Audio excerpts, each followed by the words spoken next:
Yeah, hi there. These comments are for Anju. This is Michael. So I'm just taking a look at your email. I apologize.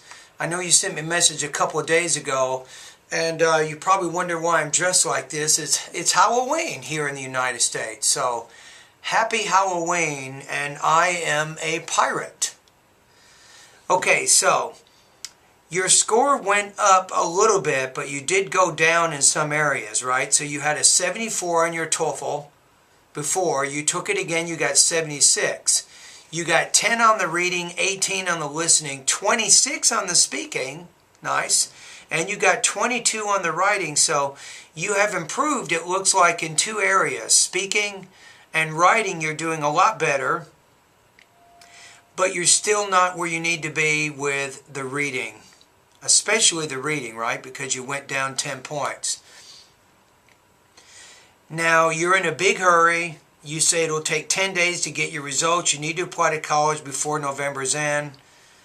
You have 10 days to accept the application, so you're staying in Folsom. I know where Folsom is. That's up in Northern California, right? You have 1 month to move to. You have SFO Golden State University. Boy, that's going to be pretty but expensive. So you say, how to improve my reading and my listening. I have only 10 days to improve. So you read for about an hour and a half. You also listen to TED Talks. You practice reading on EnglishTestStore.net, this website. They have advanced reading practice tests. It looks like you're doing everything you need to do. I mean, it looks like everything is going very well. My suggestion is you don't have enough time. I mean, your reading problems are pretty significant. You have 16 points on the first one, 10 on the second one. There's really not a lot you can do in 10 days. It's going to make a big difference in the reading score. But I can tell you there's 5 things that you can do. If you do these 5 things, it will have a dramatic impact on your score. But typically it takes maybe 3 or 4 months before you get the results. But number 1 is to do what you're doing right now. Keep reading. Keep reading every day for an hour, hour and a half. That's perfect. Number 2, study vocabulary. Make sure you learn the vocabulary in the vocabulary part of my course, especially vocabulary lesson 3, lesson 4, lesson 5, and lesson 6. Even take the words, put one word on one card, put the vocabulary word on one side, put the sample definition and the maybe a sample sentence and a definition on the other. So, kind of like this. I'll give you an example. See this? So let's say you have the word gregarious. So what you would do is, actually make it even bigger.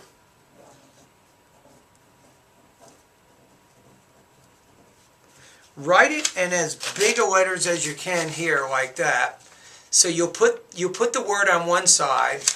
Then on the back of the card, you want to put a sample sentence along with a definition and maybe some parts of speech and maybe some synonyms and antonyms of the word, right? You get all of that information from my vocabulary lessons. You don't get the note cards, but you have to put the words onto the note cards. That's the whole process of studying. And then you start studying those note cards. Now, I know it's a big thing to do because there's 1,700 words, which means you need 1,700 of these note cards. But if you start studying these note cards on a daily basis, the vocabulary will become more part of your own language, and then your reading will be a little bit better. You will be able to understand more when you're reading, and you won't see as many unfamiliar words. So that's my second suggestion. My third suggestion, do what you're still doing. At my website, try to concentrate on getting your reading speed up to at least 300 words per minute with 60 to 80% comprehension. That means you can go to my speed reading test, the one that says 300 words per minute.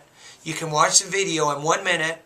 You can answer those 5 or 6 questions after and get at least a score of 60 to 80. If you can do that, that's going to be very, very helpful for you with your reading in general.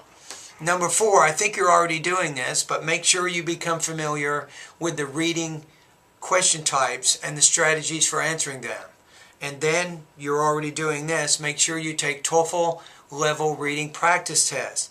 if you do those 5 things, Anju, if you do those 5 specific things, you will see improvement in your reading proficiency.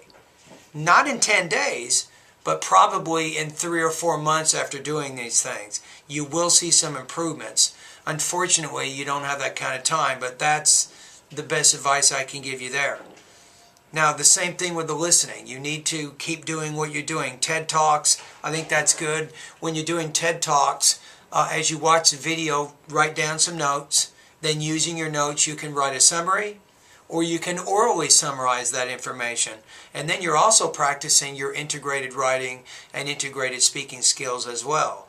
If you want to do the same thing with your reading passages, you might pick an article, read it, take down some notes, and then practice orally summarizing it, or practice writing a written summary of that information. So I think if you can do this, maybe about an hour a day with the listening also. And at my TOEFL course, I do have about 40 listening practice tests they're pretty difficult. And that's going to also give you an idea on how well you can understand academic type matters.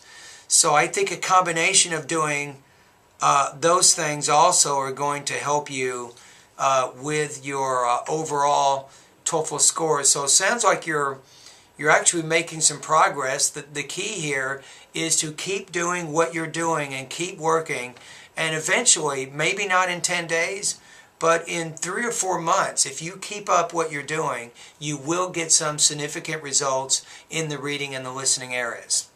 All right?